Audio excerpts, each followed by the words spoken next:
Hola, buenas tardes. ¿Se escucha? Sí, ¿no? Buenas tardes a todas y todos. Mi nombre es Delfina Sapia.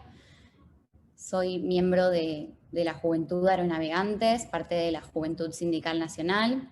Les quiero dar la bienvenida a nuestro tercer encuentro del curso anual de formación político-sindical, organizado por el Centro de Formación de la Juventud Sindical en convenio con el Chuquisaca y dictado por el IFAP. Les quería comentar que los martes de abril estamos teniendo encuentros complementarios en este mismo horario, dictados por el Instituto de Chuquisaca.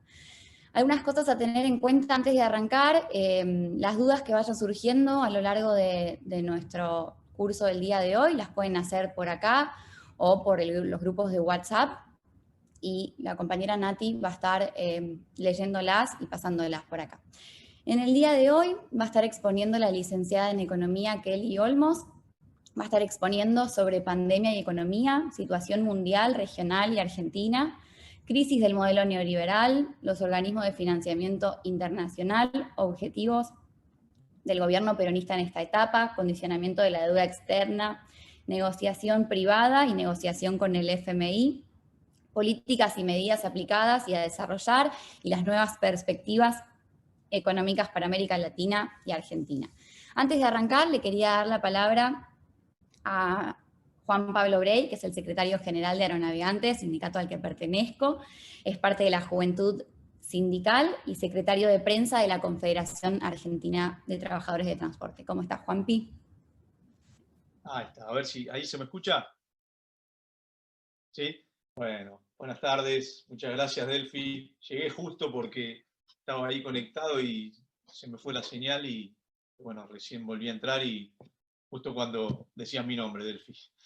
Así que bueno, muchas gracias Delphi por la presentación, por el espacio, por darme la palabra. Quería agradecer también a Horacio Calculi, también secretario de Juventud nuestra, de Aeronavegantes, por la participación y por todo el armado, la organización de este espacio. Por supuesto también a Cristian Jerónimo, hoy conductor de esta juventud sindical. También agradecer a Javier Mourinho, del IFAP, a Kelly, por supuesto, que hoy va a ser quien va a estar dando esta charla, y a todos los integrantes de este instituto, ¿no? del IFAP, saludarlos, agradecerles y felicitarlos por la labor importante tan importante que llevan adelante. La verdad que es fundamental, muy importante el trabajo que hacen cada día, ¿no? Capacitando a jóvenes y a no tan jóvenes también, ¿no? Creo que es fundamental, yo siempre lo digo en cada espacio, cada lugar donde me toca estar, lo digo, y hacía mucho hincapié en esto cuando me tocó estar al frente de esta juventud sindical, en todos los años que estuve al frente, y yo siempre recalcaba la importancia, ¿no? de formarse a los jóvenes. Y creo que eso sigue siendo importante, pero creo que hoy es más importante que antes, ¿no? Que le demos importancia y el lugar que la formación tiene que tener, se merece, porque estamos ante tiempos muy difíciles, estamos viviendo tiempos muy difíciles y tenemos desafíos muy importantes y muy difíciles por delante, ¿no? Entonces, el prepararnos es fundamental para poder asumir después las responsabilidades que todos tenemos como dirigentes, como trabajadores y como ciudadanos, ¿no? Desde el lugar donde cada uno esté. Hoy estamos viviendo esta pandemia. Hace un año atrás nadie pensaba que íbamos a estar pasando todo lo que estamos pasando, y los desafíos que tenemos hoy, pero sobre todo cuando termine esta pandemia, son tremendos,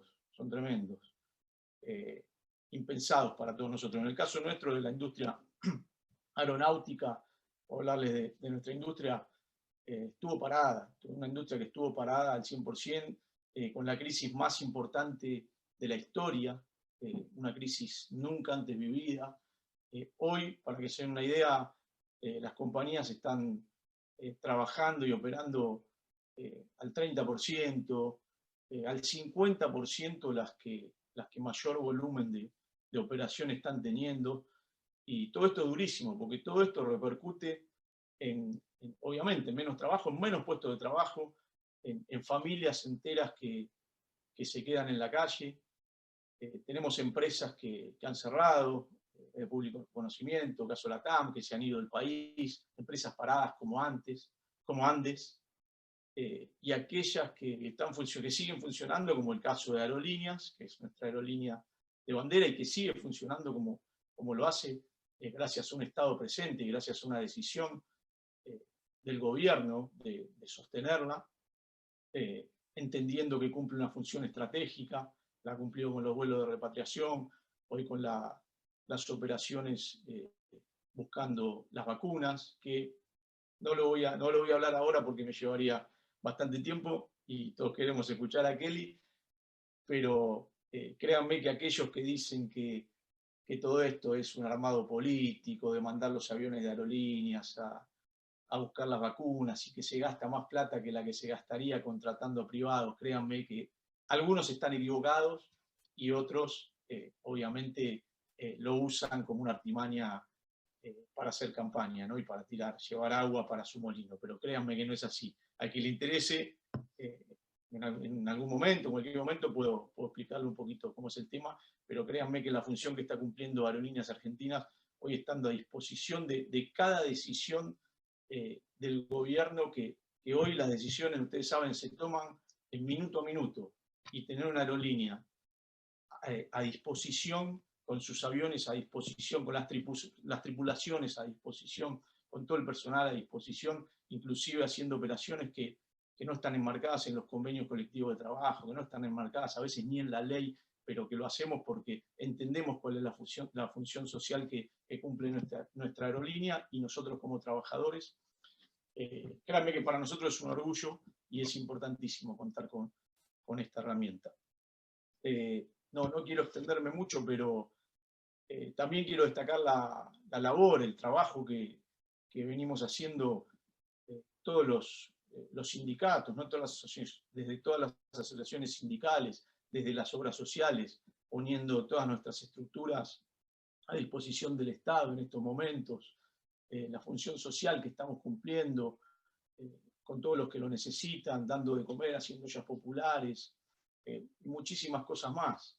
Hoy tenemos un país que está viviendo esta pandemia, que vive el mundo, pero que además, no nos olvidemos, que vivió una pandemia de 4 años anteriores y que nos dejó unos números tremendos, tremendos. Hoy el 60% de los niños en Argentina son pobres, de los niños menores a 17 años. El 49,2% de los jóvenes entre 18 y 29 años también son pobres.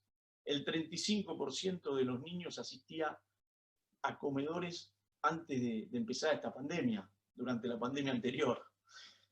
Y bueno, y el 10,5% de nuestra población está en situación de indigencia. Entonces, tenemos unos números alarmantes. Por eso, estos son solo algunos números para que tomemos conciencia, ¿no? de la situación grave y difícil que estamos viviendo en nuestro país. Por eso, vuelvo a repetir que aquellos que tenemos responsabilidades, sean más chicas, más grandes, pero todos tenemos alguna responsabilidad que cumplir, tenemos que despertarnos, compañeros, compañeras, tenemos que despertarnos y poner todos nuestros esfuerzos para que este país salga adelante, para poder tener el país que soñamos. Tenemos un país hermoso que no podemos sacar adelante. Bueno, tenemos que prepararnos, tenemos que capacitarnos y tenemos que estar en las mesas de toma de decisiones, porque somos los trabajadores los que conocemos mejor que nadie cada una de nuestras actividades. No quiero extenderme más. Muchísimas gracias por el tiempo. Gracias, Kelly, te veo ahí, por lo que vas a estar hablándonos. Gracias a cada uno de ustedes por escucharme. Bueno, muchas gracias, Juanpi. Y qué importante lo que decís, qué importante capacitarse, ¿no? Para entender lo que decís y darnos cuenta cuando nos informan y cuando se intenta tergiversar la realidad con algún fin. Quería estar presente Javier Mourinho, el presidente del Instituto de Formación y actualización política de IFAP. No pudo, tuvo una reunión a último momento, pero no quería dejar de transmitirles su agradecimiento por la presencia de todos ustedes acá. Quería pasarle la palabra al profesor Daniel Romero, miembro del IFAP.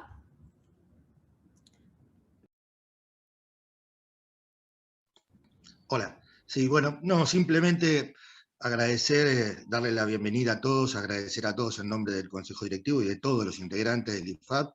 Creo que las palabras de Juan Pablo fueron por demás esclarecedoras sobre la importancia de la capacitación, sobre la situación del país, y doblemente importante que como buen legado del peronismo, que siempre, aún en momentos de crisis, en momentos de acción, ha tenido su espacio para esto, para la formación y para la reflexión para poder accionar. Así que simplemente agradecer a toda la CGT en su conjunto, la verdad, como dijo Juan Pablo, por todo lo que ha hecho y por el espacio que siempre nos ha dado el IFAP, y por todo lo que está haciendo por el país. A Juan Pablo en particular, por su gran esfuerzo en permitir todos estos encuentros, a la juventud sindical especialmente, a Horacio, a Federico, a todos los compañeros, y quería también agradecer especialmente a los compañeros del Instituto Chuquisaca que están compartiendo con nosotros estos eventos. Ayer Juan Manuel también nos hizo un reconocimiento que quiero agradecer y compartir. Y bueno, y simplemente un abrazo para todos, y que esperamos que este tipo de tareas, este tipo de encuentros, sirvan para que el movimiento peronista tenga cada vez más predicadores, cada vez más personas de acción y cada vez más personas preparadas. Nuestro objetivo simplemente es que la palabra del general Perón esté permanentemente, como queremos que está vigente, en el fondo del accionar y en el corazón de cada uno de nuestros dirigentes y de nuestros compañeros. Así que muchas gracias a todos, y entonces los dejo seguir con esto. Muchas gracias. Muchísimas gracias, Daniel. Bueno, antes de arrancar, les recuerdo que todas las dudas que vayan surgiendo a lo largo del curso las pueden hacer por el chat o por WhatsApp, y se las vamos a ir transmitiendo a Kelly por acá. Bueno, Kelly es licenciada en Economía de la Universidad de Buenos Aires, tiene una maestría en Economía Urbana de la Universidad Torcuato Di Tella, posgrado en Formulación y Evaluación de Proyectos e Inversión, además de haber completado cursos y programas ejecutivos en otras instituciones, tanto en Argentina como en el exterior. Y desde enero de 2020 es directora del Banco de Inversión y Comercio Exterior. Bueno, los dejo con Kelly. Bueno, buenas tardes a todas y todos.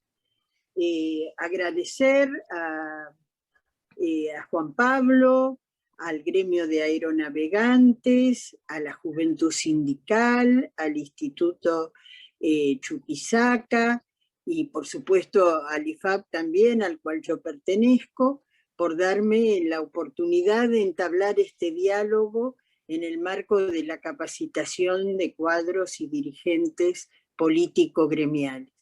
Acá se mencionó, lo hizo Juanpi, lo hizo recién también Daniel, la importancia de la capacitación. Y yo en ese sentido quería también recordar un concepto del general Perón, que él decía: no se vence con la fuerza, se vence con inteligencia y organización. El sector gremial es siempre para nosotros una referencia enorme en relación a la fortaleza de la organización y en relación a inteligencia, el tema de construir un adoctrinamiento que permita profundizar en la naturaleza de los problemas que tenemos que afrontar es un aspecto indudablemente muy importante.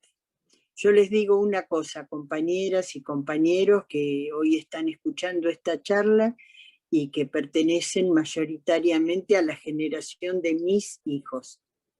Para nosotros, los militantes de los 70, que abrazamos el peronismo cuando teníamos probablemente la edad de ustedes y más jóvenes todavía, Daniel, por ejemplo, estaba en la escuela secundaria, yo también, desde la escuela secundaria en el Carlos Pellegrini,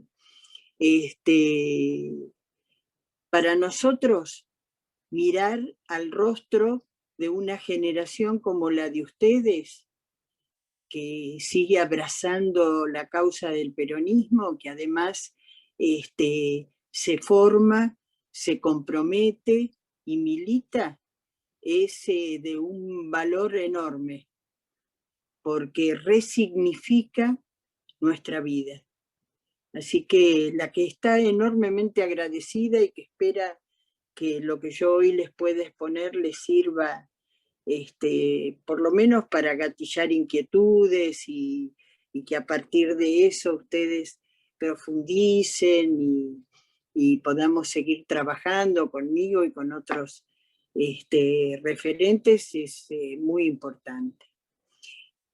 El tema económico es un tema central en el análisis y en la práctica política.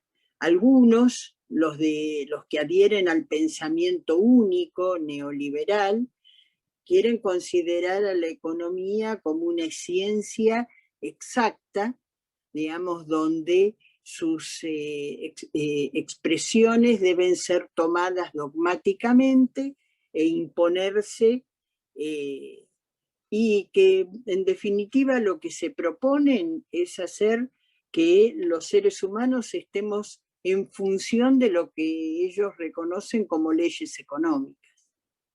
Para nosotros los peronistas es exactamente al revés.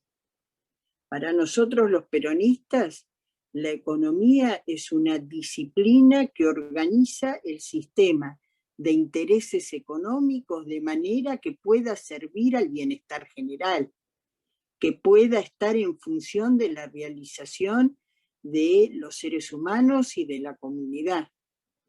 Así que desde el inicio del planteo hay dos miradas completamente distintas y confrontadas, enfrentadas. Desde el punto de vista del análisis económico de la Argentina, eso también se traduce. Ustedes habrán visto que cuando los economistas del establishment, que son voceros de ese sistema de intereses dominante, se expresan en la televisión, ellos tienen un manual. Y ese manual parte de decir que el problema principal de la economía argentina es el déficit fiscal. A partir de decir que es el déficit fiscal, las recetas que formulan son siempre recetas de carácter contractivo. Reducir el déficit, que quiere decir reducir el gasto. En nuestro presupuesto, 2/3 del gasto es gasto previsional y un 70% es gasto social, así que cuando uno dice reducir el gasto, está diciendo reducir claramente la política hacia la tercera edad, la política hacia la salud, la política hacia la educación e incluso las transferencias económicas que son necesarias para orientar el sentido del desarrollo de la economía. Y después acompañan eso siempre con una desgravación impositiva, por lo cual el círculo de achicamiento es permanente, porque en realidad, digamos, cuando reducen la tasa de ganancia de las grandes empresas, reducen las retenciones a las exportaciones primarias, tanto agropecuarias como mineras, que cuando reducen las tasas de impuestos sobre bienes personales, que son una clara manifestación de la capacidad económica de cada contribuyente, bueno, con eso están alimentando el déficit, no por la vía del gasto, sino por la vía de hacer más pequeña la recaudación. Y hacen más pequeña la recaudación reduciendo jubilaciones, salarios públicos, incentivos al desarrollo de nuevos puestos de trabajo, y se lo transfieren a los que más tienen, a los que están pagando ganancias y van a pagar menos, a los que están pagando retenciones por sus exportaciones primarias y con la política de ellos pagan menos, a los que deberían, porque tienen acumulado un stock importante de capital a través de sus bienes, les reducen los impuestos y en consecuencia el círculo del achicamiento, que es un círculo de transferencia de ingresos de los más humildes a los sectores con más capacidad adquisitiva, es un círculo vicioso de carácter permanente. Eso en general, además, lo acompañan con la apertura comercial. Ellos hablan de productividad, de la necesidad de competir en el mundo, y la realidad lo que hacen es inundar la economía con bienes con valor agregado producidos en el exterior, que destruyen la capacidad de generación de valor agregado de nuestro sector industrial, ajustan además el sistema científico-tecnológico, que es central para poder generar un valor agregado competitivo internacionalmente. ¿Y qué logran con todo eso? Como lo logró Macri, porque todo lo que los acabo de describir ustedes recordarán que fue una parte sustancial de la primera etapa de la gestión del macrismo. Logran debilitar la economía y fundamentalmente logran debilitar al sector del trabajo, porque el sector del trabajo se ve enfrentado a la necesidad de priorizar entre la defensa del trabajo o la posibilidad de pelear salario. Y eso es en definitiva lo que buscan, el debilitamiento del sector del trabajo para poder concentrar un nivel más importante de ingresos en lo que son los sectores dominantes de la economía. Si eso lo tradujeran en una reinversión dentro del sistema productivo, tendría características graves, pero, digamos, también tendría alguna posibilidad de regenerar las condiciones productivas internas.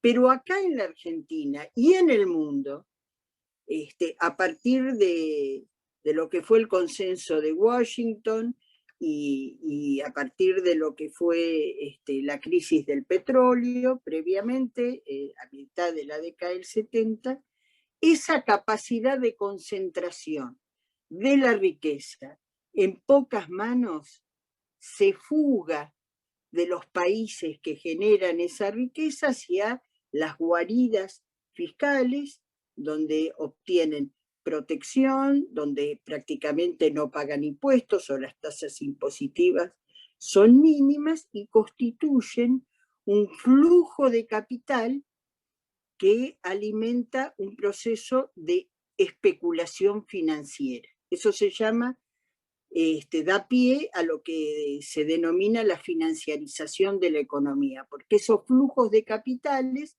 después reingresan, por ejemplo, en nuestro país, pero no para invertir en una inversión directa, digamos, productiva, sino ingresan con el fin de generar intereses que los son garantizados por estos gobiernos liberales desde las emisiones de deuda, tanto del Tesoro como del Banco Central. Ustedes recordarán todo lo que fue las LEBAC, etc.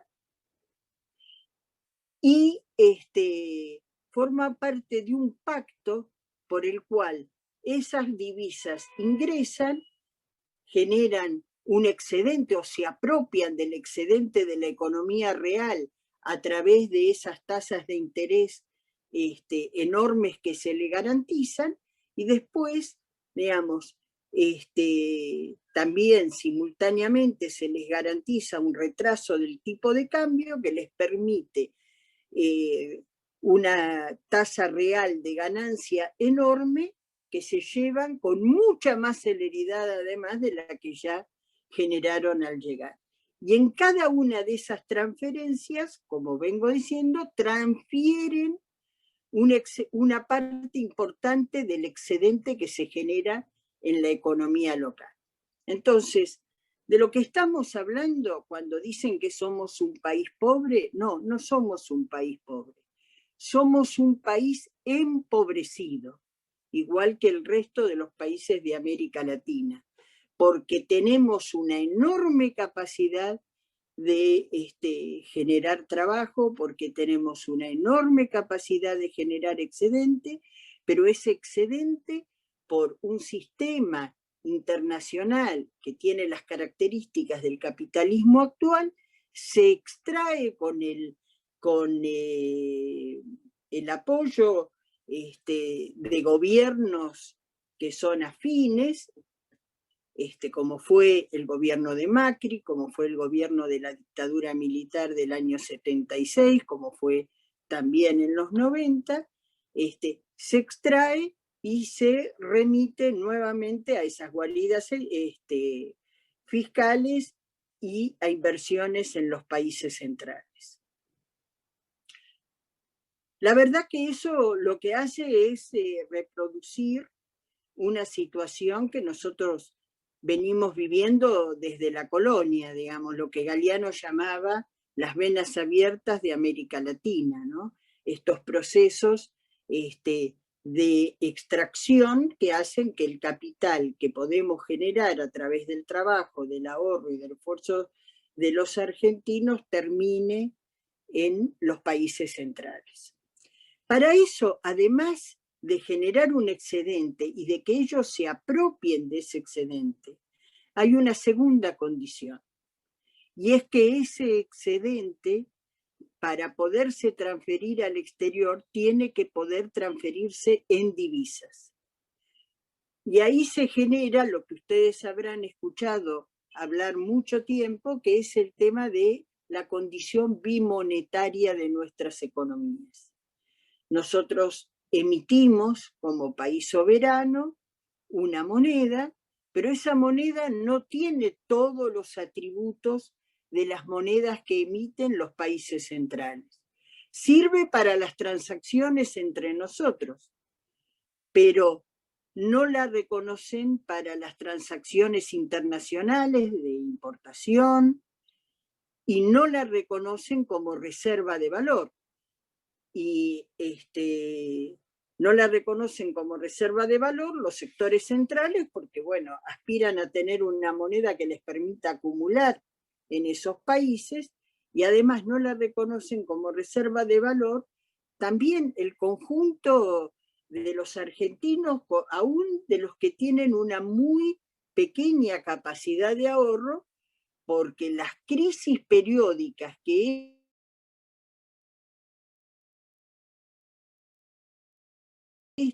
estas políticas generan, si no ahorran en una moneda que pueda ser reserva de valor, esos golpes de mercado que generan estas dinámicas que yo acabo de describir terminan destruyendo sus propios ahorros. Y entonces, voluntaria o involuntariamente, se genera una situación donde el excedente queda fuera del sistema y no se reinvierte en el sistema, sino que constituye un flujo de fuga hacia el exterior. Eso hace que las divisas en nuestros países sean una mercadería escasa, muy escasa. Y el primer principio de la economía es que lo que es escaso tiene mucho valor. Entonces, esa valorización también se traduce en las relaciones de poder internas. Los que son capaces de generar divisas tienen una enorme capacidad extorsiva sobre el resto de la economía local. Si las liquidan o no las liquidan en el mercado de cambios, si las evaden a través de los procesos de subfacturación de exportaciones que triangulan en otros países limítrofes de América Latina o mediante el proceso de sobrefacturación de importaciones. hacen que ese proceso, digamos, de escasez de la divisa les otorgue una gran capacidad extorsiva. ¿Cómo se revierte esta situación? Esta situación se revierte en la medida en que podamos apostar a la construcción de un sistema productivo que tenga gran capacidad de generación de valor agregado, que incorpore ciencia y tecnología para poder ser competitivo, tener productividad de carácter internacional, y que en consecuencia la capacidad de generación de divisa, la industria, que es la que dinamiza estas posibilidades, no sea solo demandante de divisa vía compra de bienes de capital o de insumos, sino que también pueda expandir su capacidad exportadora. Es decir, que los que emiten divisa en la Argentina no sean solo los que exportan productos primarios, sino que haya sectores, otros sectores como la minería, la pesca y sobre todo la industria y la ciencia y tecnología que puedan generar también divisas y le quiten a esos sectores primarios la hegemonía de esa emisión. Cuando asumen los gobiernos liberales, en vez de generar divisas por esta vía, que sería la vía positiva, la vía constructiva, lo que hacen es abrir la movilidad de capitales para que ingresen capitales golondrinas, generen una oferta, digamos, que parezca que las divisas sobran cuando estratégicamente las divisas faltan, que haya sobreoferta, que se deprima el precio, y de esa manera, digamos, con esa importación de divisas, financian la condición de poder alimentar la fuga mediante la moneda que tiene valorización de carácter internacional. Pero bueno, cada nivel de desarrollo, discúlpenme, se asienta en un sistema de intereses que se favorece con el mismo. De manera que romper con este mecanismo de primarización y especulación y transformar la economía en una economía virtuosa de producción, de generación de trabajo con derechos y de generación y capacidad de acumulación interna, significa poder romper con un sistema de intereses que se beneficia con aquel otro proyecto y generar un sistema de alianzas y de intereses que le den sustentabilidad política a nuestro propio proyecto. Eso no se logra de un día para el otro. Entonces, lo que uno percibe permanentemente, digamos, en estas situaciones es la existencia de una puja, de una lucha por la imposición de los intereses particulares de cada uno de estos dos proyectos. Por ejemplo, ustedes vieron el año pasado que en virtud de la pandemia hubo que avanzar en una importante emisión de moneda para poder distribuir, digamos, ingresos a los sectores que habían tenido que paralizar su trabajo, y por la vía, digamos, del sistema financiero y de la enorme concentración que tiene el capital, en un determinado momento esa liquidez adicional llegó a esos sectores concentrados e intentaron un golpe de mercado, que es el mecanismo a través de fuertes niveles devaluatorios en los que se apropian de grandes proporciones del ingreso nacional. Por eso, a lo largo de estos años, desde la dictadura militar en adelante, como recién describía Juan Pablo, cada vez que tenemos un periodo de gobierno neoliberal, las condiciones de pobreza e indigencia asumen niveles crecientes que se constituyen en núcleos duros que nuestros gobiernos, por mucho esfuerzo que ponen, no logran eliminar del todo. Logran reducir una parte de ese efecto que ellos generan de empobrecimiento, pero nunca podemos llegar al punto de origen. Van quedando dentro de la estructura sectores muy empobrecidos que están sometidos al trabajo informal, un trabajo sin derechos, o incluso sectores que aún siendo asalariados reciben salarios que los colocan debajo de la línea de pobreza. El gobierno nuestro, desde que asumió, se propuso revertir esta situación. La verdad que una cosa era el diagnóstico post-pandemia de Macri, que era un diagnóstico de un altísimo nivel de endeudamiento, una parte sustancial en manos de acreedores privados y otra parte en manos del Fondo Monetario Internacional, que fue el endeudamiento que pidió el gobierno de Macri para poder financiar la fuga de aquel capital especulativo que había ingresado al inicio de su gestión.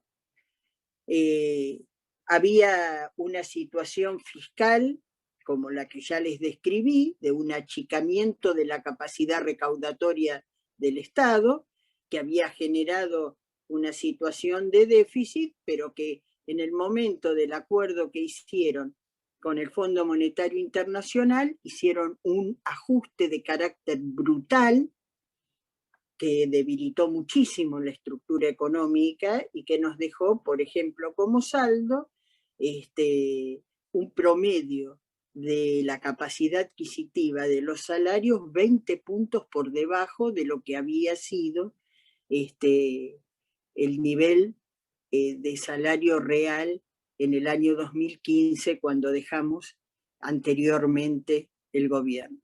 Esas eran las grandes herencias, indigencia, había hambre en la Argentina, cuando en el 2015 era público que estábamos llegando al hambre cero.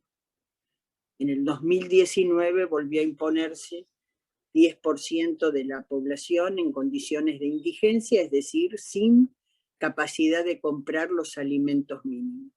¿Qué hizo el gobierno nuestro aún en esas condiciones? En default, es decir, sin posibilidad de tomar crédito externo, que además nosotros somos adversos a tomar crédito externo, porque el costo para un país como la Argentina, después del default del macrismo, iba a ser enorme, pero además estaba cerrado. No podía el Estado tomar crédito interno, porque Macri destruyó el mercado de capitales en pesos. Una de las cosas que uno aprende apenas llega a la facultad, a economía, lo que le dicen es: ningún país defaultea en su propia moneda. Es como la introducción inicial a cualquier manual de economía. Bueno, Macri lo hizo. Defaulteó en la propia moneda. Lo hizo para evitar poner nuevamente el cepo frente a la enorme corrida cambiaria que se inició en abril del año 2018. En consecuencia, no teníamos capacidad de endeudarnos ni adentro ni afuera, y no teníamos reservas, porque las reservas que había logrado recuperar el macrismo, digamos, favoreció la fuga hasta el último día de su gobierno.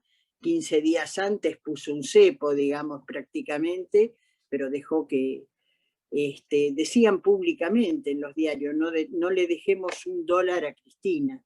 Esa era la consigna. Así que desde el punto de vista del Banco Central, las reservas estaban prácticamente en cero, digamos, las líquidas, digamos, las que se pueden utilizar rápidamente. Esas eran las condiciones, entonces el gobierno nacional tenía un plan. Y ese plan consistía en rápidamente atender el tema del hambre. Tarjeta alimentaria, bono inicial para las jubilaciones mínimas, bono para la asignación universal por hijo, y encarar simultáneamente, hubo un aumento general por decreto para todo el sistema del trabajo, y encarar simultáneamente el tema de la renegociación de la deuda, porque los compromisos que caían en los primeros 2 o 3 años del gobierno nuestro eran absolutamente inviables. En el medio de esa situación se desplegó la pandemia. La pandemia significa que la actividad económica se paraliza parcial o totalmente, porque la pandemia genera la necesidad de cuarentenas, de aislamientos, etc. Y entonces, a lo que ya era un problema grave de crisis del sector externo y de crisis económica, se agregó, digamos, una caída vertical del nivel de actividad formal y una destrucción de lo que es el capital de trabajo, es decir, el capital que tienen las empresas al vender y que les permite vender, comprar insumos, mantener la rueda productiva, etc. Así que el gobierno tuvo que emitir y distribuir esa emisión inicialmente vía créditos subsidiados para que las empresas pudieran pagar a sus trabajadores. Al segundo mes descubrimos que ese mecanismo no era eficiente, que las empresas no lo tomaban, y entonces construimos el ATP, que era un mecanismo por el cual el Estado le transfirió a título gratuito, de manera directa, a las empresas bajo determinadas condiciones a las que no estaban trabajando o solo estaban trabajando mínimamente, una parte sustancial de la nómina salarial de sus trabajadores. ¿Para qué? Para que retuvieran a los trabajadores, para que no cerraran más empresas y para que a la salida de la pandemia se pudiera estar en condiciones de recuperar los niveles de trabajo, como efectivamente estuvimos viendo a partir de noviembre del año pasado, donde, digamos, los niveles de actividad se han recuperado a punto tal de que en febrero de este año ya tenemos niveles en la industria y en la construcción superiores a los de la prepandemia. Les decía que este proceso de emisión, dado el nivel de concentración económica de la Argentina, terminó en manos muy concentradas que intentaron un golpe de mercado en septiembre del año pasado a través de lo que es permanentemente las crisis periódicas de la Argentina, que no son crisis de déficit fiscal, sino crisis de sector externo. La mercadería más escasa, que es la divisa, empieza a escasear tanto que adquiere valores muy altos. Y todos los demás precios relativos de la economía tratan de adaptarse a esa situación. ¿Y qué es lo que queda relegado? El precio del salario. Bueno, el gobierno hizo generó, digamos, dio una pelea enorme y quebró ese intento de golpe de mercado. Y les puedo decir que, y ustedes lo pueden estimar claramente, ustedes saben que en el mercado paralelo el dólar llegó a valer 195 pesos. En la actualidad vale 140 pesos. Es decir, que aquellos que compraron dólares en el mercado paralelo perdieron neto de 55 pesos los que compraron al más alto valor, pero perdieron significativamente en cualquier momento del alza en que hayan adquirido la divisa. Pero además, estos mecanismos tienen también mecanismos reproductivos en los mercados. No sé si han escuchado sobre la existencia del mercado de futuros, que es un mercado de cobertura, de apuesta en términos de las divisas, que dicen, bueno, yo creo que el dólar va a valer tanto en tal momento y logro, digamos, la contraparte es otro que dice, bueno, te acepto eso, yo soy capaz de venderte la divisa a ese precio. El comprador en ese caso es el especulador, el vendedor fue el Banco Central, y esa es la razón por la cual muchos de estos especuladores perdieron mucha plata, no solo en la compra que hicieron de las divisas en el mercado paralelo, sino también por la especulación que hicieron en los mercados de futuro. ¿Cómo están tratando de recuperar eso? Bueno, mediante el mecanismo inflacionario, digamos que como esos sectores concentrados son a su vez, digamos, los sectores que hoy son los que dominan también la dinámica productiva de los alimentos, etcétera, hoy están tratando de resarcirse por la vía inflacionaria. No lo pudieron hacer por la vía devaluatoria, estamos dando ahora la pelea para que tampoco lo puedan hacer por la vía inflacionaria. Ustedes saben que nuestro gobierno ha expresado en el presupuesto de este año que su proyecto es que los salarios crezcan más que la inflación. Es decir, para el gobierno peronista, este año tiene que ser un año de recuperación del valor del salario. No va a poder recuperarse todo lo que perdió en el macrismo, ni tampoco todo lo que se perdió en la pandemia. Pero la idea es que el salario pueda recuperar este año, por lo menos en términos reales, 5 puntos sobre la inflación. Y esta es la pelea que estamos teniendo en este momento, digamos, sobre todo con los productores de bienes alimenticios, que son a su vez estos sectores concentrados. Si logramos que comience un proceso de redistribución de ingresos a favor del salario, o ellos siguen imponiendo un proceso de redistribución a favor de estos sectores concentrados que los compense de la pérdida que tuvieron de la última apuesta con el gobierno. Esta situación, esta economía financiarizada, esta economía de la dependencia que debilita la estructura productiva nacional, no solo afecta a la Argentina y América Latina, pero también afecta en gran medida a algunos países centrales, no desde el punto de vista de sus mercados financieros, no desde el punto de vista de sus políticas, digamos, de Wall Street o de su capacidad especulativa, sino desde el punto de vista de la retribución de sus trabajadores. Ustedes saben, porque anualmente se produce una reunión internacional en Davos, donde habitualmente se expone cuál es la situación de distribución del ingreso a nivel global.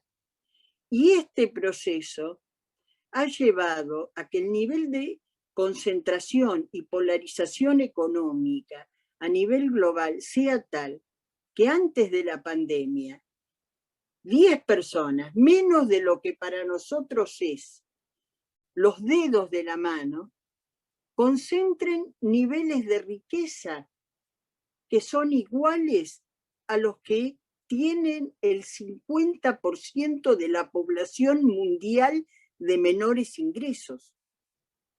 Los 3.500 millones de personas más pobres de la humanidad tienen el mismo nivel de riqueza que un puñado de personas que viven en los países centrales. Y es muy interesante que con la pandemia todo esto ha vuelto a ser debatido y escuchamos declaraciones del Fondo Monetario Internacional, declaraciones del propio presidente de Estados Unidos recientemente que asumió, que es Biden,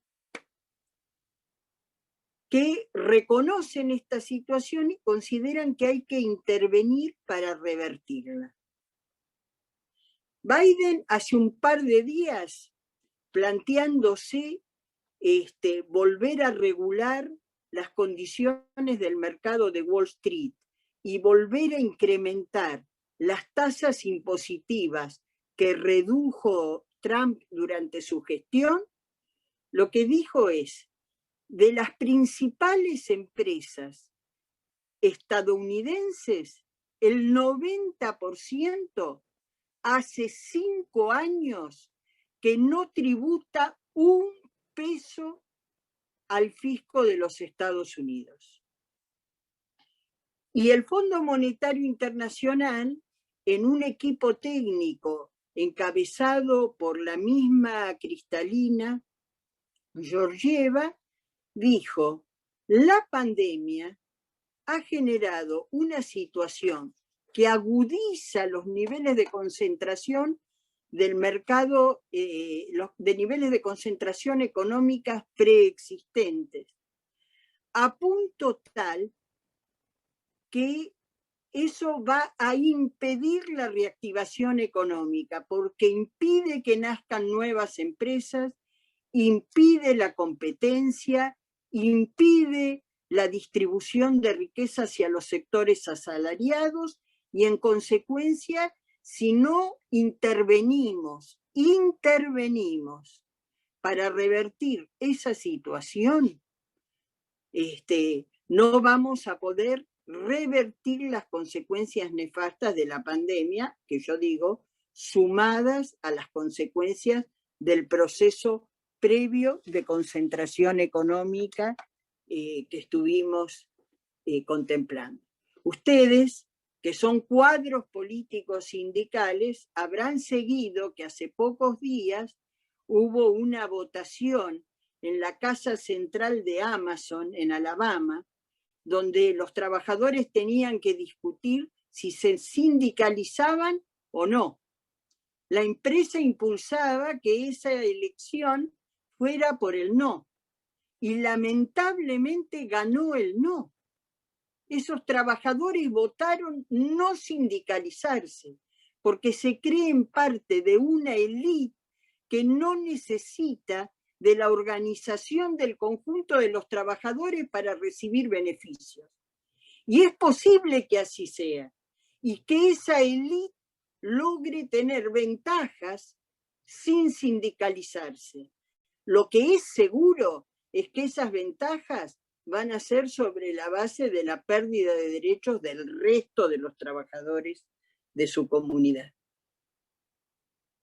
Esas, digamos, son las condiciones que hoy rigen a nivel mundial y que afortunadamente están generando un enorme debate que para nosotros constituye una oportunidad de poder resolver, yo no diría bien, porque la herencia que recibimos del macrismo es muy difícil de resolver, digamos, bien, pero de resolver relativamente o bastante beneficiosamente las condiciones que estamos necesitando heredar.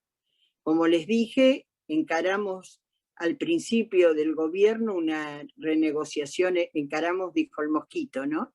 Encabezados por el presidente de la Nación y el ministro Guzmán,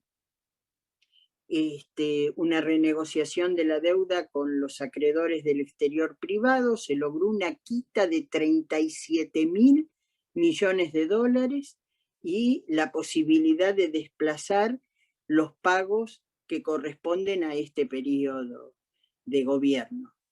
Y ahora estamos necesitando renegociar la deuda enorme con el Fondo Monetario Internacional, para lo cual lo que está haciendo Guzmán y el gobierno argentino es trabajando sobre dos ejes. Un eje, la reducción de las tasas de interés adicionales que aplica el Fondo Monetario Internacional para este tipo de endeudamientos. No solo para la Argentina, para todos los países endeudados, y hoy el delegado que mandó Biden a la Argentina y que es miembro del Consejo de Seguridad, dio un guiño en ese sentido, diciendo que el problema del endeudamiento no era solo de la Argentina, sino que la pandemia había dejado un proceso de endeudamiento muy grande y que había que trabajar sobre las tasas y las condiciones para hacer viable, digamos, la capacidad de recuperación económica. Es decir, estamos trabajando en la quita de intereses y lo que es más difícil de resolver, que es en la necesidad de un plazo más grande, digamos, para el repago. Pero ¿a qué dedica nuestro gobierno lo que se ha ahorrado de pagar de intereses este año y que constituye 2,9% del Producto Bruto, es decir, casi 3 puntos del producto? ¿Qué hicieron los economistas del establishment que están 24/24 en la televisión presionando? Bueno, si está ese ahorro, lo que hay que hacer es quitarle presión impositiva a las empresas. ¿Se acuerdan que estaban todo el día diciendo que la Argentina tiene sobrepresión impositiva, sobrepresión impositiva? Es decir, utilizar ese ahorro financiero, querían que se les transfiriera a ellos en la forma de una reducción de impuestos. Pero el gobierno nuestro resolvió reasignar esa capacidad de ahorro en gasto público, en un gasto para inversión en obra pública, para inversión en ciencia y tecnología, para inversión en la estructura sanitaria, que fue además más que necesaria por la pandemia, y para inversión en educación. Salió Guzmán a enfrentar a todos ellos y cuando decían ¿por qué hay que reducir el gasto público? Guzmán contestaba ¿y por qué hay que reducir el gasto público? Nosotros no queremos reducir el gasto público. Nosotros queremos redistribuir el gasto público para hacerlo eficiente y colocarlo en función de las necesidades de recuperación del pueblo argentino. Así que aquellos que dicen que la política económica que lleva adelante Guzmán es una política de ajuste, están profundamente equivocados y lo que tratan es, por conocimiento o por desconocimiento, acompañan una política de socavamiento de un equipo económico joven, capaz, con mucha lucidez y además muy bien relacionado hoy con el sistema de decisión internacional y formador de opinión internacional que nos puede ayudar y que objetivamente nos está ayudando. En el Vaticano, a través del Papa Francisco. En Estados Unidos, a través de todo el sistema de economistas, cuyo principal emergente es Stiglitz, que es un emergente muy preocupado por la dinámica económica y la generación de pobreza que viene produciendo.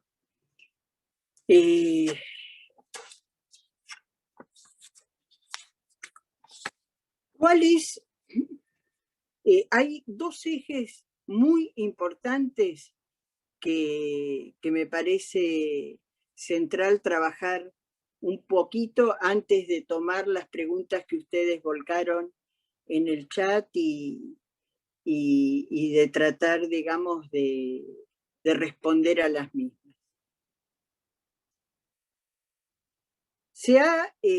Una está relacionada con el planteo de Guzmán de la necesidad de calmar la economía, de estabilizarla.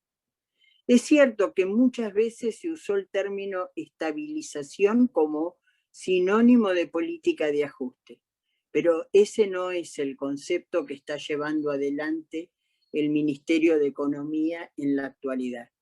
El Ministerio de Economía en la actualidad dice: necesitamos ordenar las variables, la dinámica económica, porque la realidad es que cada vez que hay un proceso de desorden, hay un proceso también donde los más poderosos logran apropiarse de una cuota de los más débiles. Así que ordenar, transparentar, fijar con claridad, digamos, cómo es la dinámica económica es una condición necesaria para crecer. Así nació también el programa de Helbach en el año 1973, con una propuesta de estabilidad que fuera la plataforma para el crecimiento y para el desarrollo productivo. Y el otro tema que también está en el centro del debate es crecer para distribuir o distribuir para crecer. Los que plantean que hay que crecer para distribuir son los que dicen: la torta, para repartirla tengo que agrandarla primero y después repartirla. Ese después, como en todo el discurso liberal, no llega nunca, porque ellos se encargan de que la torta, digamos, no quede acá. Cuando la torta crece y ellos dominan la manera de distribuirla, toman una cuota y logran, por los mecanismos que antes les describí, cuando no pueden, como ahora que existe control de cambios, ¿qué intentan? Intentan subfacturar la exportación, crean sucursales en Brasil, Paraguay, Uruguay, le exportan esas sucursales a un valor y desde ahí recién al destino final a otro valor.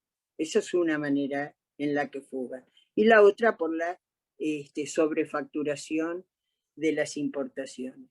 El único mecanismo real de crecimiento, de que la torta crezca, es repartir para distribuir. Cuando se reparte, se incrementa la demanda efectiva, se genera interés para la inversión y en consecuencia se pone en marcha el círculo virtuoso del crecimiento. ¿Qué hace nuestro gobierno? Hoy convocó al Consejo del Salario. Va a elevar el salario mínimo vital y móvil, que lleva para arriba todo lo que lamentablemente hemos heredado de asalariados sin derechos o asalariados informales bajo la manera de monotributistas o directamente en negro. Está impulsando las paritarias y además ha generado una modificación del impuesto a las ganancias para la cuarta categoría que va a poner una cuota importante de recursos en el bolsillo de aquellos trabajadores que están en mejores condiciones, que no son la base de la pirámide, pero que necesitamos que tengan capacidad de gasto. Necesitamos que ese sector vuelva a consumir, porque así es como se incrementa la demanda efectiva y se puede poner en valor la rueda. Es un tema de justicia y también un tema que contribuye a la dinámica económica. Estamos parados sobre una situación que tiene enormes restricciones heredadas de la capacidad destructiva de los 4 años del macrismo, Y sobre eso hay una enorme incertidumbre sobre la evolución de la pandemia, con una distribución muy injusta del sistema de vacunas, etcétera, que la verdad significa que vamos a tener que atravesar enormes desafíos.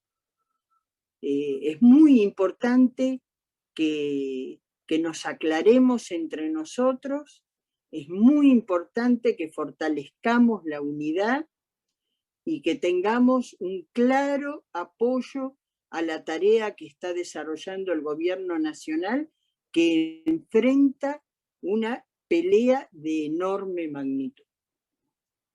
Bueno, no sé cómo vamos a ir a la lectura de las preguntas, si vos, Nati, me las vas a transmitir. ¿Qué tal?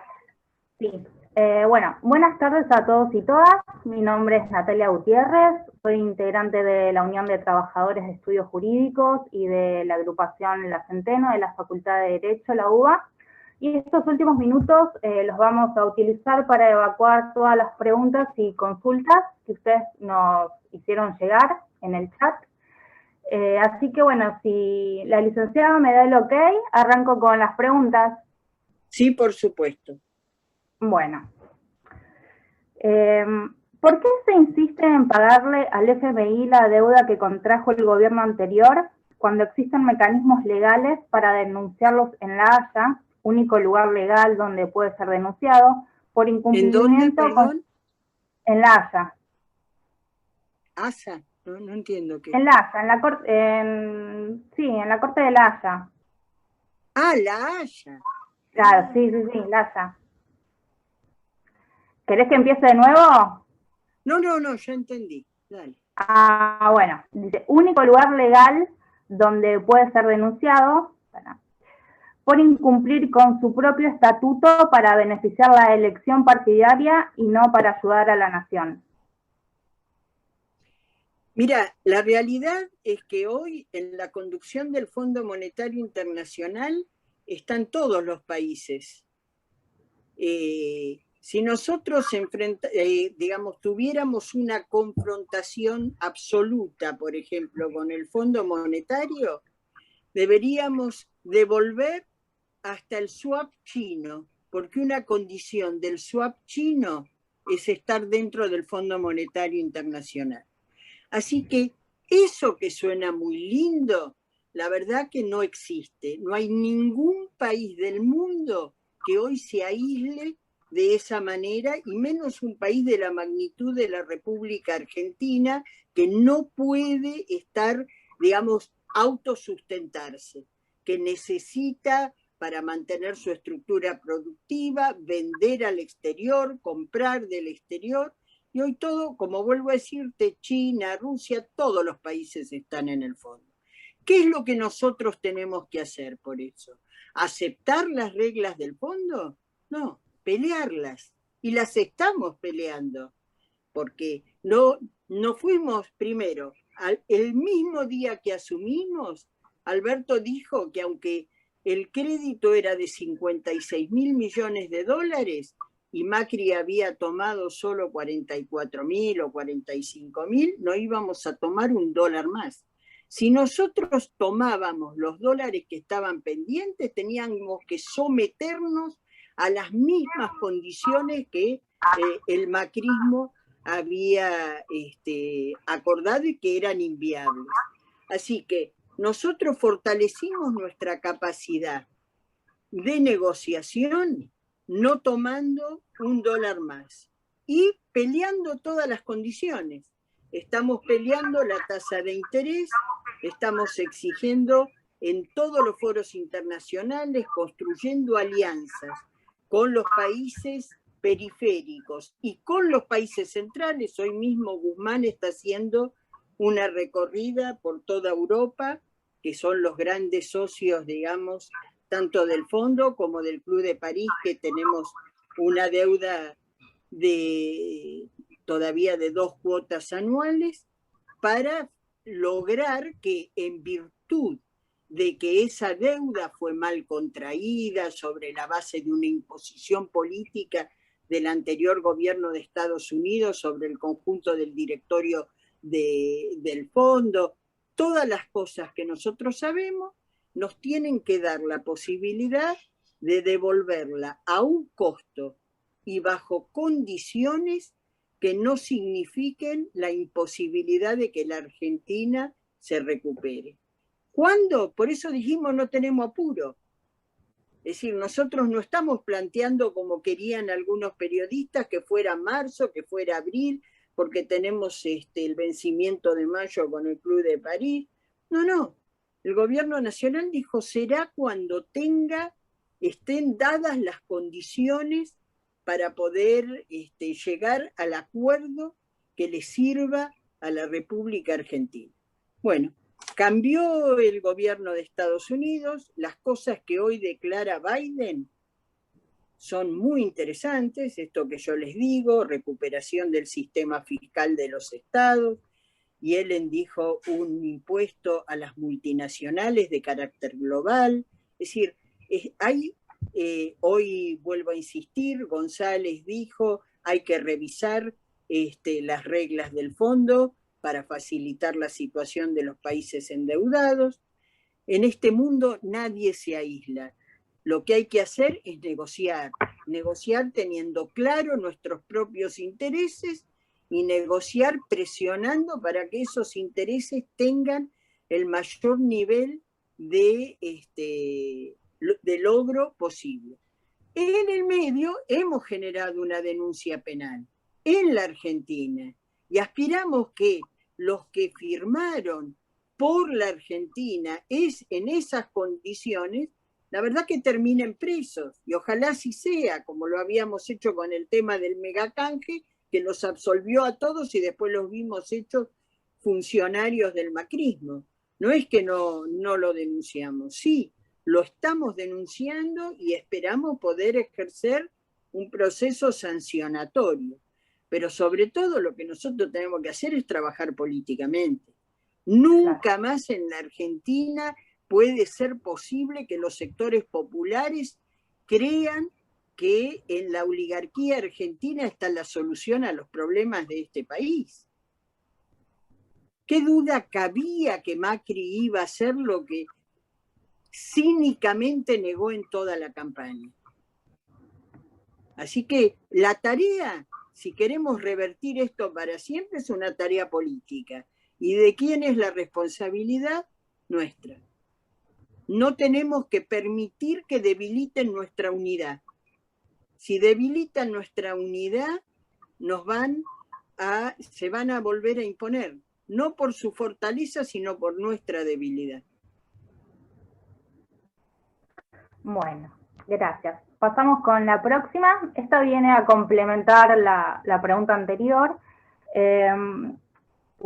¿No sería ideal que se derogue la ley de entidades financieras que impuso la dictadura cívico-militar y promulgar una nueva ley con visiones similares a los plan quinquenales?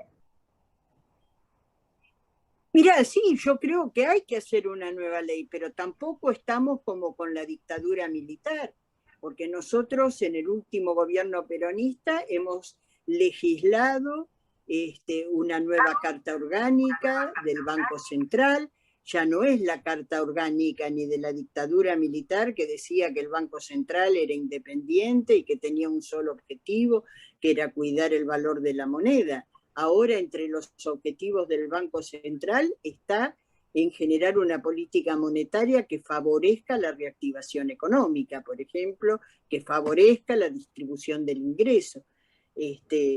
Igual hay mucho que hacer, hay mucho que rever, pero la verdad que digamos, entre la herencia y la pandemia creo que se está trabajando muchísimo. Ustedes saben que ahora, por ejemplo, se está debatiendo una nueva ley de impuesto a las ganancias para las empresas, para revertir la desgravación que le había generado Macri, fundamentalmente al sector más concentrado de las empresas, es decir, que le vamos a incrementar significativamente la imposición, revertimos la desgravación sobre bienes personales, en todos los impuestos que impusimos bienes personales, el aporte extraordinario. Los bienes que están declarados en el exterior tienen una tasa impositiva diferencial, de manera que yo creo que se ha hecho mucho y todavía queda, pero muchísimo por hacer. Entre ellos, revisar toda la legislación financiera. Bueno, próxima pregunta. Si usted cree que en Europa puede llegar a haber un nuevo proceso inflacionario luego de la pandemia. Y yo creo que, digamos, el nivel de emisión de los países europeos y de Estados Unidos es de tal magnitud que de hecho ha generado un proceso inflacionario. El tema es si ese proceso inflacionario se redunda solo en un costo para nosotros o si también hay alguna capacidad de adaptarse. Por ejemplo, una parte de ese proceso inflacionario, cuando es en dólares, ha generado un mejor precio de las commodities que nosotros exportamos. Y una decisión muy importante para que ese proceso inflacionario también tenga alguna consecuencia remediadora hacia nosotros es este planteo de emisión de nuevos derechos especiales de giro que tiene el Fondo Monetario Internacional, que es una redistribución de recursos sobre la base del reconocimiento de que hay otra liquidez en el mundo. Ahora, la disputa que está dando la Argentina en torno a eso es cómo se van a repartir esos derechos especiales de giro. Si esos derechos especiales de giro se reparten solamente proporcional al nivel de integración de capital de cada país, a nosotros no nos alcanza, no resulta suficiente remediación. Decimos, hay muchos países que no lo necesitan. Entonces estamos pidiendo que se constituya un fondo específico que a una tasa del 0,5% permita redistribuir esos fondos entre los países de mediano desarrollo que lo necesitan. Bueno, vamos a la próxima. ¿Se puede decir que los modelos de importación productiva y de exportación de materias primas solo funcionan en países de poca población? ¿Me repetís, perdón, porque me distraje? Sí. ¿Se puede decir que los modelos de importación productiva y de exportación de materias primas solo funcionan en países de poca población? Para mí no funcionan en ningún lado. Porque vos pensás, por ejemplo, países centroamericanos que exportan materia prima, frutas, etcétera, tienen Producto Bruto Interno per cápita de $150 por mes. Es decir, la verdad, la primarización de la economía no funciona en el sentido, ¿para qué funcionar para nosotros? Puede ser que sea estable esa economía, porque en realidad lo que implica es un enorme grado de resignación. La nuestra es inestable porque seguimos peleando la distribución del ingreso, tanto nosotros como los sectores concentrados. La estamos peleando, por eso hay inestabilidad. Y es posible que en algunos de esos países ya impere. ¿Qué países son estables? Los centrales, que acumulan una enorme cantidad de capital y que, como dijimos, una parte importante de ese capital sigue siendo, como en la colonia, lo que se transfiere desde los países dependientes, y aquellos países periféricos que han asumido una distribución del ingreso enormemente regresiva y que no hay una pelea por una redistribución de ese ingreso. Nosotros somos inestables porque peleamos. Claro. Bueno, ¿cómo se puede hacer para que el dinero dado para consumo no termine en la cima tan rápidamente? Bueno, en primer lugar, generando otra estructura impositiva. Y por otra parte, generando otra estructura, otra dinámica, tanto del mercado de capitales como del mercado de divisas. Que una cosa muy importante que ha hecho nuestro gobierno es reconstruir el mercado de capitales en pesos, que como comenté al principio de la charla, Macri lo destruyó con el famoso reperfilamiento.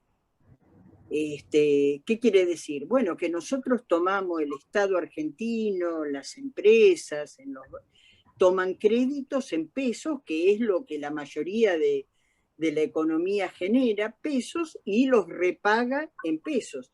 Eso permite ampliar la demanda efectiva y permite ampliar la estructura económica. Si se repitiera esta voluntad, digamos, de una parte de esa capacidad excedente, de atesorarla en divisas. En la actualidad, digamos, esa posibilidad está encarecida. Lo tienen que hacer por la vía, por ejemplo, del mercado del dólar MEP contado con liquidación, que es significativamente superior a lo que vale el dólar de carácter comercial. Y si cualquiera de nosotros, como en la época de Macri, tiene una pequeña capacidad de ahorro y lo que hacía era comprar algo del cupo de los $200 que en esa etapa existía y todavía sobrevive, lo que pasa es que nadie la compra. ¿Por qué? Porque cada uno de esos dólares que compramos tienen dos sobreprecios: el impuesto país y el anticipo de ganancias. Y eso es muy importante, no porque a nosotros nos obligue a ahorrar en algo que es redituable, que es volver al plazo fijo, sea el tradicional o sea el ajustado, digamos, el plazo fijo ajustable que existe en los bancos a 90 días, sino también,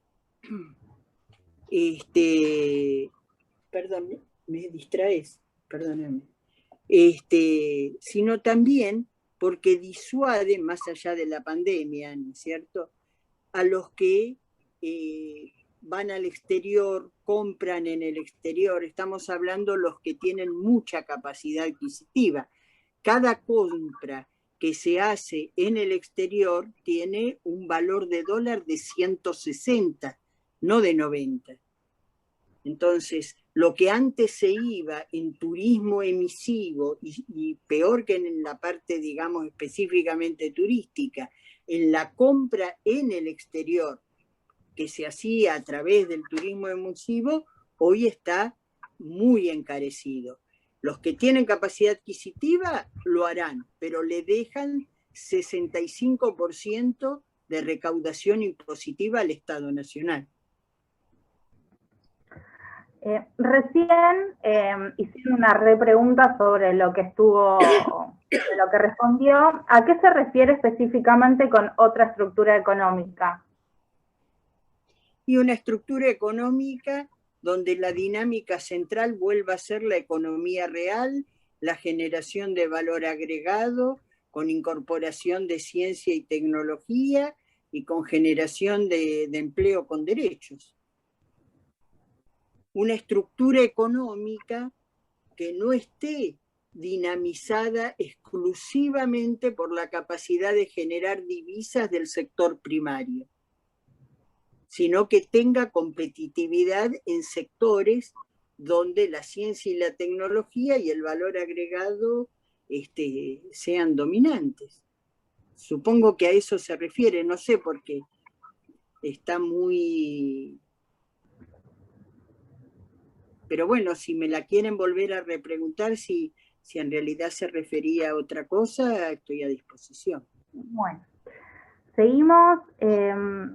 el economista Rapoport, no sé si se pronuncia así. Sí, Mario Rapoport. Está bien. Deslizó una vez, cansado ya de oír teorías sobre los recurrentes ciclos de stop and go en la Argentina, una interesante forma de analizar la escasez de divisas que alertara el crecimiento económico podría ser estudiar la plata que se fue, en lugar de la plata que es necesario ingresar. ¿Cómo hacemos para investigar esa fuga? Bueno, en lo que fue la fuga en el gobierno de Macri lo está investigando el Banco Central y ha sido uno de los elementos sustanciales para la denuncia. El tema fundamental es que además de estudiar la fuga, lo que necesitamos es poder recuperar esa plata, porque conocer esa plata no alcanza, todos sabemos más o menos cuánto hay afuera. Ahora, ¿cómo lo recuperamos? Y la verdad que en ese sentido Macri nos dio una mano. Es, supongo, la única cosa positiva que yo le podría llegar a reconocer. Y es que en el momento en que los sectores concentrados creían en él, planteó un blanqueo que permitió, digamos, no recuperar en el sentido de repatriar la plata, pero sí, por lo menos, visibilizar, declarar, denunciar una parte importante de esos capitales que están en el exterior y que son propiedad de contribuyentes locales. La verdad que creyeron en él, expusieron, no inocentemente, sino porque ya viene una política de los países centrales de obligar, digamos, a que las guaridas fiscales denuncien a la titularidad de los que tienen plata depositada en esos lugares, y entonces lo que Macri les ofreció es: no hace falta que traigan la plata, les dijo, pero yo les doy legalidad. En la medida en que está declarada acá y además les quito el impuesto a los bienes personales, ustedes tienen protegida contra cualquier política, contra las guaridas fiscales, ese dinero. Y bueno, perdió. Entonces ahora nosotros una parte importante de lo que tienen afuera sabemos quién lo tiene, cuánto es, está declarado internamente y nosotros lo estamos estableciendo una imposición, porque además volvimos a poner un impuesto a los bienes personales con una tasa que duplica si el bien está localizado en el exterior. Bueno, Kelly, esa fue la última... Igual yo quiero destacar algo.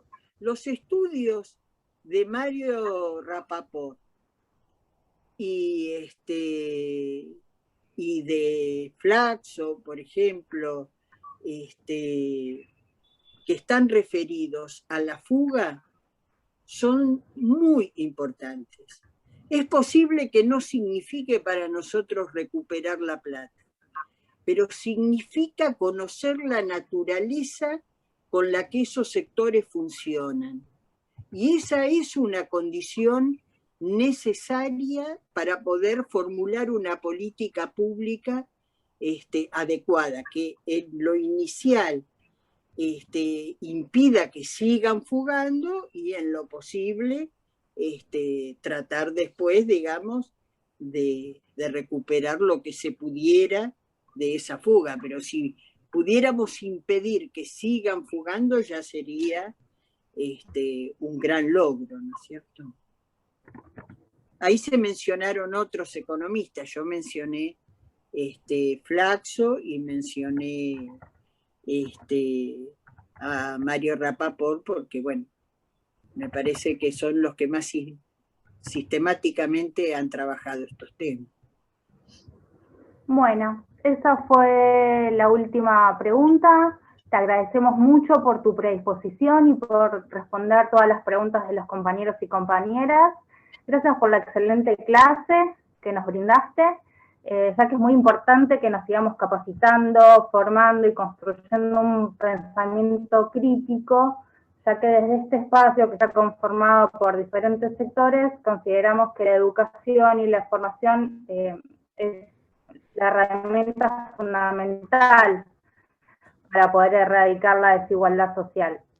Así que, bueno, te agradecemos mucho, Fede Savinsky. Fede, si estás por ahí.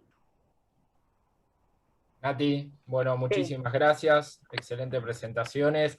Kelly, excelente, impecable, como siempre, un poco lo estuvimos charlando antes de arrancar el encuentro la verdad que es un lujazo, como ponían ahí recién en el chat, poder tenerte con el nivel de tecnicismo, la experiencia militante y además la dedicación y el amor que tenés por la juventud. Así que se agradece fuertemente. También agradecer que está el profe Romero presente, agradecer al IFAP, agradecer al Partido Justicialista, agradecer a la Juventud Sindical, agradecer al Instituto Chuquisaca, porque la verdad que tener este espacio de formación político-sindical y además dando una agenda con personas y con exponentes como Kelly, permiten, y esto es una de las cuestiones que queríamos remarcar, permite a las distintas estructuras sindicales dar la posibilidad de formación. Sabemos que a lo largo y a lo ancho del país está esa falta de capacitación, de formación. Entonces esta es una herramienta para que los delegados de base puedan juntarse, puedan tener herramientas que se compartan a partir de las reflexiones que todos estos contenidos van generando. Así que la idea es tener una actitud activa de invitación a cada uno de estos encuentros. Nos estamos, para lo que es el encuentro anual, como decía Nati al comienzo de la charla, nos encontramos cada 15 días, donde el curso anual está a cargo concretamente del IFAP, y durante el mes de abril estamos llevando adelante un curso complementario que es sobre conducción política, así que lo de los martes es a las 18 horas y lo de los días miércoles a las 17. Así que la idea es que podamos seguir expandiendo el grupo, expandiendo en sindicatos, expandiendo en grupos gremiales y expandiendo también en todo el territorio argentino, porque uno de los ejes es construir soberanía, es construir nación y principalmente utilizar esto que Alberto Fernández nos machaca todo el tiempo con la idea de federalismo.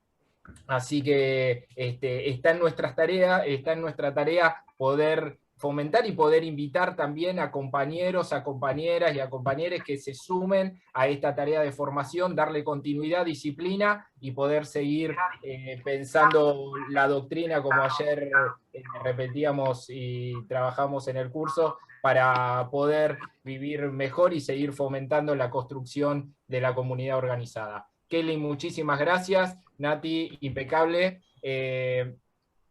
Fuerte abrazo para todos y todas y nos estaremos viendo la semana que viene. Gracias a ustedes por escucharme, cariño.